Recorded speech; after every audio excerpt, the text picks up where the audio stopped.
I would like to inform you of a major safety issue concerning the steering system of the Invero bus. With 340 of these buses in our fleet, the most of any single kind, this safety concern touches on every driver and passenger in the city. What is the problem? While driving the bus at highway speed, it may occur that, without any warning, upon hitting the bump in the road or the pothole, the steering system of the bus will develop an uncontrollable, violent series of vibrations, also known as shimmy.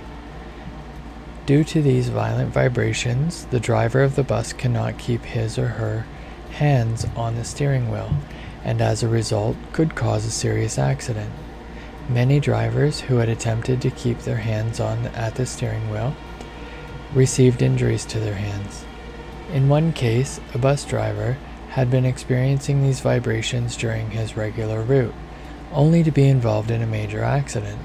Notwithstanding the fact that he notified management of this safety issue earlier, he was pressed to continue along his scheduled route.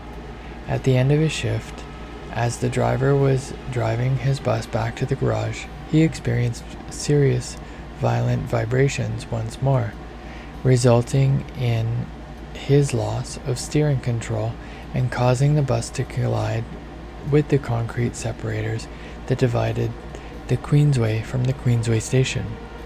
The accident caused major damage to the front of the bus, as well as injuries to the driver. Thankfully, there were no passengers aboard. Following an OPP investigation, the driver was charged. These charges were later dropped due to the expert testimony of a mechanic who was able to inform the prosecutor and the OPP accident investigator of the ongoing problems surrounding the Invero steering system. After hearing this information, the prosecutor and the OPP investigator were shocked to learn that these buses were still in active service and that no satisfactory actions were in place to address the issue, either from OC Transpo management or the Ministry of Transportation. What has been done by OC Transpo management over the past 4.5 years to address this problem? Had OC Transpo management taken this matter more seriously, accidents of this kind may not have happened. This was, however, not the case, as management response has mostly been in the form of a band-aid solution, all to keep the buses on the road regardless of the serious safety concerns for both drivers and the public. The liability for the city must be enormous. Some of these temporary fixes include replacing the tires on all Invero buses, despite the fact that the tires are irrelevant to the issue and the expense was high, and installing a steering damper which only provided a temporary relief due to the damper's tendency to leak after only a few weeks of operation.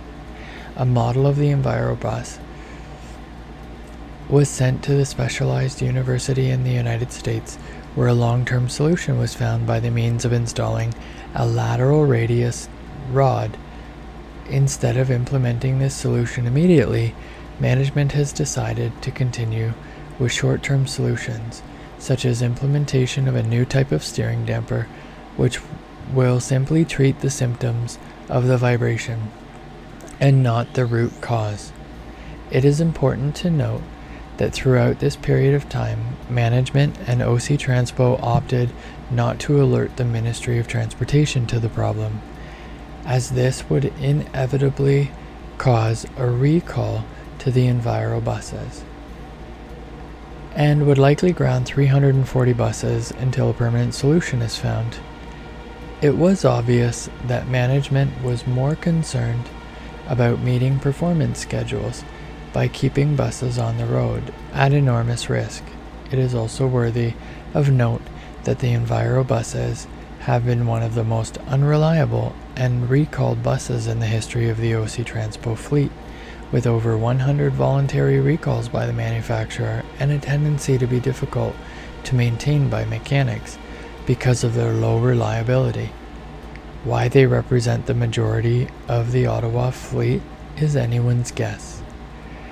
Management pressure to maintain these buses on the road has resulted in many repairs, which should have been put under warranty and carefully managed, to be simply put under the taxpayer dollar in the form of unclaimed warranty and mismanagement.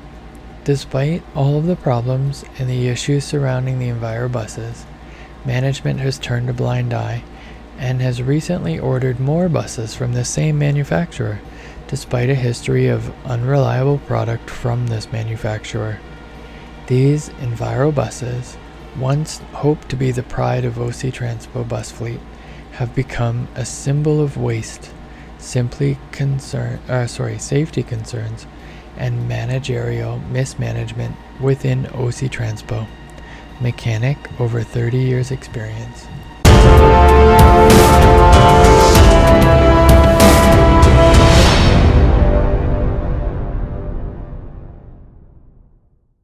I have read the letter and I'm gobsmacked, but not entirely incredulous.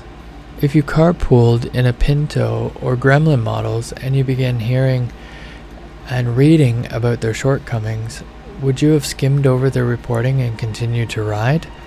Rhetorical, to say the least. A copy of this letter ought to be sent to the local media outlets, newspaper, radio, television. In accordance with health and safety legislation, operators have the right to know, right to participate, and right to refuse unsafe work. What steps have been taken to inform every operator? Who remembers the health and safety lesson from training? Management surely would not educate the rank and file. At the first sign of the shimmy, I'd initiate a work refusal. I was one of 2 health and safety representatives for 5 years. I felt it best to relinquish the position due to a lack of contact with operators when I accepted a relief instructor position. My health and safety lesson really opened people's eyes. Strangely enough, electing to initiate a work refusal for health and safety reasons must only pertain to employees that are represented by the company's health and safety committee. I had a series of buses whose rear door would open as long as someone was standing on the treadle and accidentally drew back on the control arm on the Queensway at 80 kilometers an hour. I believe this was a serious safety concern. I suspected the bus had a defect. I had a supervisor stand on the step and traveled the length of the platform and opened the rear door several times. I was asked, "How is this a threat to you?" I said I don't agree with passengers falling out of the bus under any conditions. I was told if the threat is not cause for bodily harm, personal bodily harm, health and safety will not entertain your complaint. This sounded inside out, upside down, and nonsensical. Surely people have the right to know about the safety issues with Invero buses and where transportation levies are being sent. Must have been a hell of a business proposition. Operators are supposed to inform passengers when the bus is about to deviate from the regular route. What if another announcement was made informing passengers of the shimmy and the potential for losing control of the bus?